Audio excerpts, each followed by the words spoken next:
So now that we have learned the meaning, importance, feature, limitation, and even the process of planning. So now let's come to the last part of the chapter, that is the type of plans. Okay, अब plans के दो type होते हैं, single use plan and standing plan.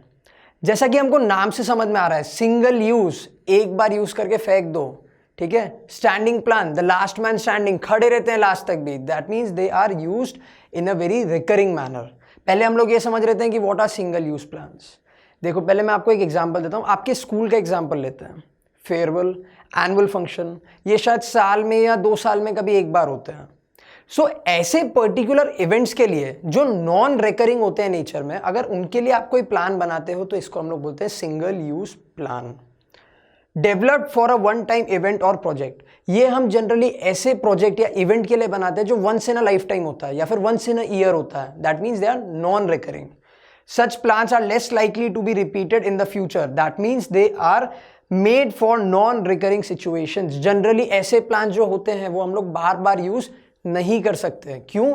One time event के लिए होते हैं. ये इवेंट वापस शायद कभी रिपीट हो नहीं हो, no idea.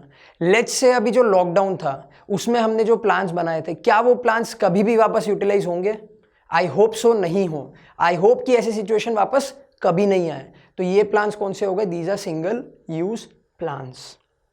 Duration of such plans may depend on the type of the project. Let's say of farewell. Farewell का प्लान कितनी देर का होता है? 1 नाइट, हार्डली लेट्स से 4 और 5 आवर्स. बट अगर आप एक घर बनाते हो, मेकिंग और construction of your house is also a single use plan, right? But वो शायद 1 या 2 साल तक जाता है. So duration of such plans may depend on the type of the project, कि जैसा आपका प्रोजेक्ट है उस हिसाब से आपके प्लान का टेन्योर होगा. लेट्स से आपका जो प्लान है वो 1 नाइट का है, तो शायद उसके प्लानिंग में आप हार्डली 1 और 2 मंथ्स निकालोगे. बट अगर आपका प्लान एक घर बनाने का है तो पहले आप उसके लिए पैसे जोड़ने के साथ साथ में कंस्ट्रक्शन अगर आप इन्वॉल्व कर लो तो maybe it will take 5 to 7 years. अब आते हैं स्टैंडिंग प्लान्स के ऊपर. स्टैंडिंग प्लान्स जैसे कि हमने अभी पढ़ा था, सिंगल यूज क्या होते हैं? नॉन रिकरिंग इवेंट्स के लिए बनाए जाते हैं. On the other hand standing plans are made for recurring events. Develop for activities that occur regularly, ऐसी चीजें जो बार बार होती है.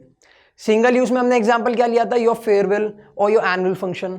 स्टैंडिंग प्लान्स में हम क्या एग्जांपल लेते हैं? Let's say the rules of your school, कि हमको मेहंदी लगा के नहीं आना है, हमको बाल खड़े करके नहीं आना है. What are those? Those are standing plans.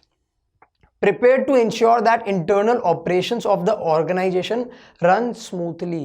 देखो, these are rules, ऐसे रूल्स जो हम लोग रिकरिंग चीज़ों के लिए यूज़ करते हैं. सो अगर कोई एक्टिविटी है जो रिकरिंग नेचर की है, दैट मीन्स वो ऑर्गेनाइजेशन में डेली बेसिस पे हो रही है, और अगर आपने उसके लिए कोई प्लान बना दिया, दैट मीन्स आपकी रिकरिंग एक्टिविटी यानी ऐसी एक्टिविटी जो बार बार हो रही है वो बहुत स्मूथली रन करेगी. So prepared to ensure that internal operations of the organization run smoothly. And last is enhances efficiency in routine decision making. That means again मैं आपको बोल रहा हूँ, ये plans आपके routine activity में काम आते हैं. That means if you make a plan, what to do, how to do, who will do it. So it will ensure efficiency in the routine decision making. So these were the 2 type of plans, single use plans and the standing plans.